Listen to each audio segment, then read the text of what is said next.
Good evening student. आज हम एक नए टॉपिक के बारे में पढ़ेंगे। मैंने आपको लास्ट क्लास में मिक्सचर्स के बारे में बताया था कि मिक्सचर्स क्या होता है। मिक्सचर्स हमारा क्या होता है, जब एक या एक से ज़्यादा चीज़ों को हम आपस में जब मिलाते हैं तो हमारे दो टाइप के मिक्सचर्स बन जाते थे। एक तो हमारा होमोजीनियस मिक्सचर होता था और एक हेट्रोजीनियस मिक्सचर होता था, राइट।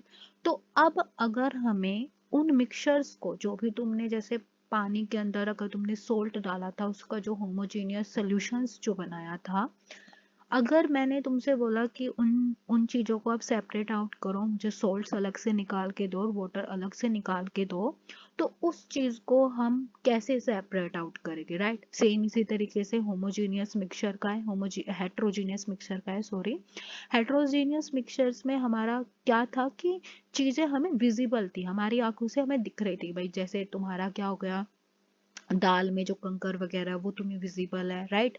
तो हेट्रोजीनियस मिक्सचर है, तो अगर मैंने उनको भी तुमको सेपरेट आउट करने के लिए बोला तो तुम उन चीज़ों को कैसे सेपरेट आउट करेंगे, ठीक है। तो आज हम कुछ इनमें से कुछ टेक्निक्स पढ़ेंगे जिसके थ्रू हम चीज़ों को सेपरेट आउट करना सीख सकते हैं। फर्स्ट हमारा क्या है, हैंड पिकिंग मेथड, कि मतलब कि जिसको तुम अपने हाथों की मदद से सेपरेट आउट कर सकते हो। भाई जैसे हम घरों में देखते हैं कि हमारी मम्मी जो करते हैं कि जैसे दाल ली और दाल में अगर कुछ कंकर वगैरह है तो उनको वो हाथों से निकालती है, राइट। तो हैंड पिकिंग मेथड वो होता है कि जिसको हम अपने हाथों के थ्रू चीजों को सेपरेट आउट कर सकते हैं, ठीक है। तो when we see a stone या other impurities of rice wheat, तो we pick it out by a hand and discard it. तो हम इन्होंने यहाँ पे एग्जांपल दिया कि अगर राइस या गेहूं में कोई कंकर वगैरह है, कोई अदर इम्प्योरिटीज वगैरह है, तो उसको हम अपने हाथों से पिकअप करके उसको बाहर निकाल सकते हैं। Hand picking is the process of removing unwanted solid substance from other solids manually. तो हैंड पिकिंग मेथड में क्या होता है कि जो दूसरी अदर सॉलिड सब्सटेंस होते हैं जो हमें नहीं चाहिए, ठीक है, चाहे वो मिट्टी हो या वो कुछ अदर चीजें हो। जैसे अगर गेहूं के अंदर कोई अदर चीजें प्रेजेंट है, हमें गेहूं के अलावा कोई अदर चीजें नहीं चाहिए, तो वो सारे उसके लिए क्या हो गए, इम्प्योरिटीज हो गई या अनवांटेड सॉलिड सब्सटेंस हो गए, तो उनको हम अपने हाथों से उठा कर निकाल कर डाल सकते हैं। For example removing stones from rice या separating green peas from white peas, ठीक है। तो ये चीज इसने बोल दिया कि जैसे चावल में से तुम स्टोन्स वगैरह को निकालना, ये तुम्हारा हम हैंड पिकिंग मेथड से कर सकते हैं। This method is based on difference in the size, colour and shape. तो इसमें यहाँ पे क्या होता है कि ये साइज और कलर और शेप पर डिपेंड होती है, क्योंकि जो तुम्हारी इम्प्योरिटीज है उसका साइज अलग होगा, तुम्हारे राइस का साइज अलग होगा, उनका कलर अलग होगा, इनका कलर अलग होगा, राइट। शेप भी अलग हो जाती है कि राइस और गेहूं की अलग अलग शेप है, उनकी इम्प्योरिटी जो उनमें कंकर वगैरह होती है, कोई अदर चीजें होती है, उनकी शेप, साइज, कलर सब अलग होता है। तो if the unwanted particles are present in small quantity and can be easily picked up by hand, then hand picking is a convenient method. तो हम इसलिए जो चीज़ हाथों से निकालनी पॉसिबल है, ठीक है ना, जिसको हम हाथों से निकाल सकते हैं, अपनी आंखों से देखकर उनको हाथों से पिकअप करके उनको निकाल सकते हैं, तो वो हमारा हैंड पिकिंग मेथड के अंदर चीज़ें आ जाएगी, ठीक है। अब हमारी क्या होती है, थ्रेसिंग। थ्रेसिंग में क्या होता है कि जैसे यहाँ पे इसमें साइड में पिक्चर में दिखाया हुआ है, जो हमारे फार्मर वगैरह है, ठीक है ना, तो वो क्या कर रहे हैं, जो हमारे ये होते हैं, सपोज करो जो स्टॉक्स वगैरह होते हैं, भाई गेहूं की जो फसलें होती है, जब हम उनकी कटाई करते हैं तो इस तरीके से हम बंडल सा बना लेते हैं, ठीक है। और फिर हम उसको किसी पत्थर वगैरह पर मारते हैं, जिससे क्या होता है, गेहूं अलग निकल जाते हैं और तुम्हारा जो ये धान सा जो भी है, ये घास वगैरह, वो अलग हो जाता है।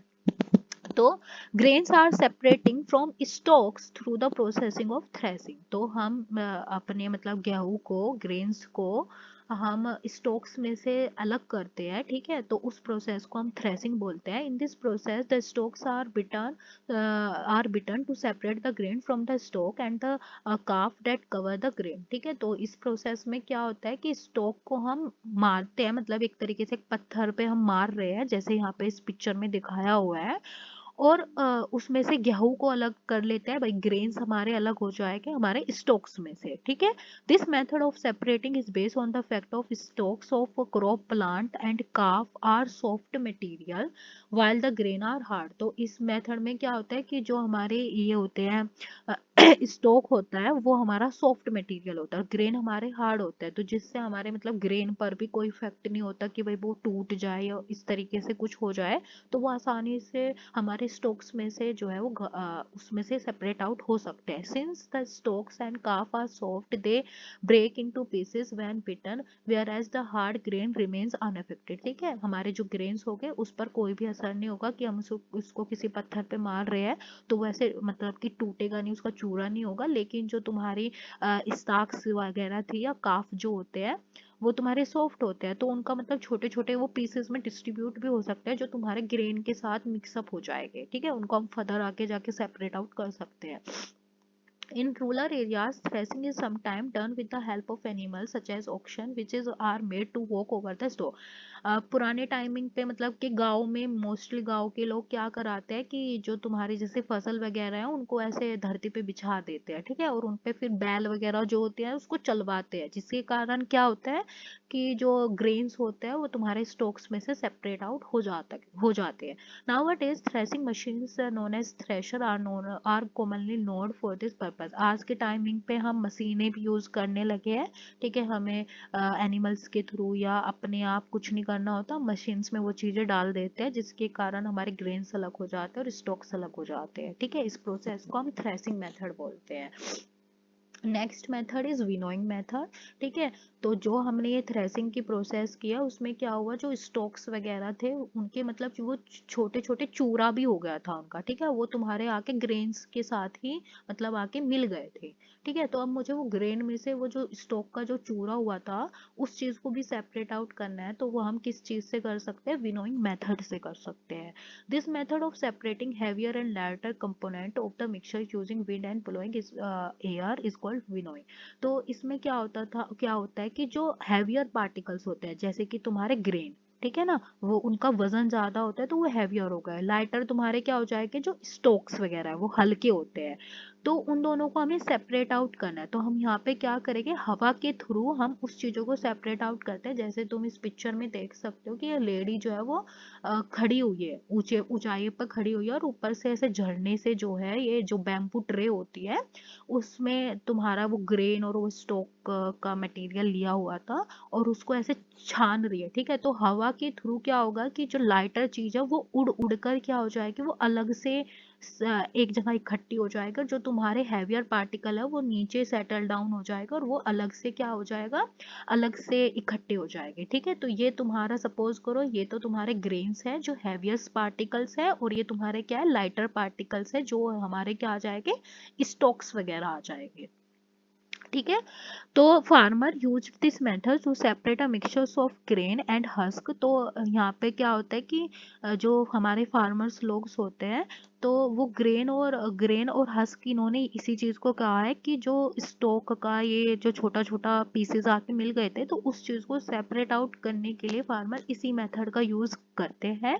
The mixture is allowed to fall from a height causing the heavier grains to fall straight down and form a heap, while the lighter husk is carried away by the wind and forms a separate heap at a short distance। तो यहाँ पे यही चीज बताई गई है कि इस मेथड के थ्रू क्या होता है कि जो हैवियस पार्टिकल्स होते हैं वो बिल्कुल सीधे नीचे गिर जाते हैं और अलग से इकट्ठे हो जाते हैं। जो लाइटर पार्टिकल होता है वो हवा के थ्रू उड़कर तुम्हारे अलग से इकट्ठे हो जाते हैं। ठीक है, तो traditionally a bamboo tray called a soop is use to separate the heavier and lighter component of the mixture. तो इस चीज के लिए हम बैम्बू ट्रे, जिसको हम सूप भी बोलते हैं, वो हम यूज करते हैं जिससे हमारे हैवियर और लाइटर पार्टिकल जो है वो सेपरेट आउट हो जाते हैं। Threshers used nowadays perform both the task of threshing and winnowing simultaneously.